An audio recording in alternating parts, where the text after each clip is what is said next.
This is the biggest mistake beginner artists make, and it's a mistake that I made for so many years, and it held me back in a big way. So whatever you do, avoid this mistake at all costs. A lot of beginner artists don't feel ready to work on their dream projects, so they fall into this loop of just doing studies and working on their technical skills. Oh, I'm going to study anatomy for 10 years before I start my dream comic. Or I need to get better at these different drawing skills before I can actually do the pieces that I actually care about. And the problem with this mentality, the problem with this mistake, is that working on things you care about is a skill in itself. It's a skill that you need to develop. So you can go and study and do all these drawing exercises and improve your technical skills, and that will help you a little bit in terms of making pieces that you care about. But the problem is that you won't know how to express your creativity because that's not a skill that you've been practicing.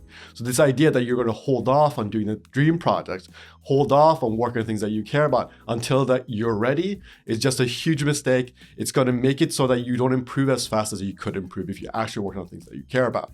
Now, a big reason why we do this and a big reason why I did the same thing is that it's scary to work on things that you care about. It's so much safer to just do drawing exercises. It's safer to just work on anatomy because there's an easy answer. When you start to work on, let's say, a comic or illustrations that express a deeper part of yourself or whatever else that you want to make, that's a little bit scarier because there's a reflection of what you are, who you are as a person, what you care about as a creative, and that is a little bit scarier. And a drawing exercise is so much more enticing because there's a right answer. If I do an anatomy study, I'm like, okay, well, here are the lines that are correct, right? But they're not expressing anything, and that makes it so much safer than like working on a project you care about.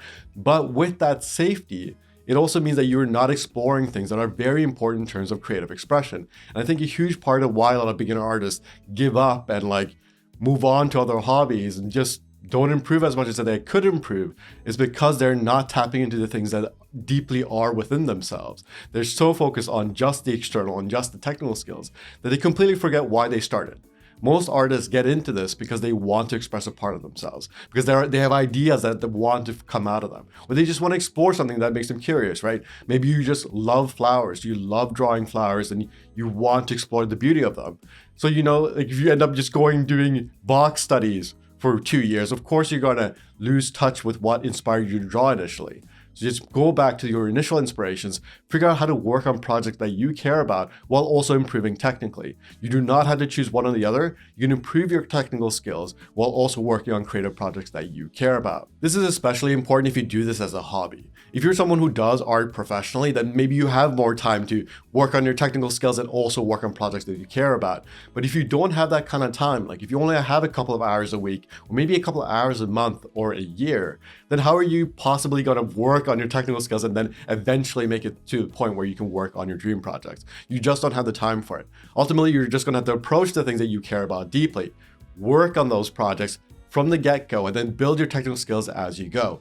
A good example of this is a lot of comic artists. If you look at their early work, or manga artists, or like any artist that you like, if you look at their early work, a lot of times they're actually trying their hands at the main skill that they want, right? They're trying their hands at building dream projects that they care about. And that is actually how they get good, because they're so in touch with why they love what they do, why they love drawing to begin with, that they don't burn out and lose focus. They stick to the thing that they care about. They explore things outside of that. They learn more about the main thing that they care about. And in that, they learn technical skills, but they stay in touch with that deeper passion. So if you are a beginner artist, whatever you do not lose touch with that initial inspiration. Remember why you started this. Keep your curiosity going. Build mini projects. You don't have to do your main dream project, right? So if you want to do comics, for example, because that's a very common example, that's why I'm going back to it. If you want to do comics, just do short comics to begin with. You don't have to do your dream big comic right off the bat. That's very intimidating. Just pick a smaller version of that. Can you do like a 12-panel comic?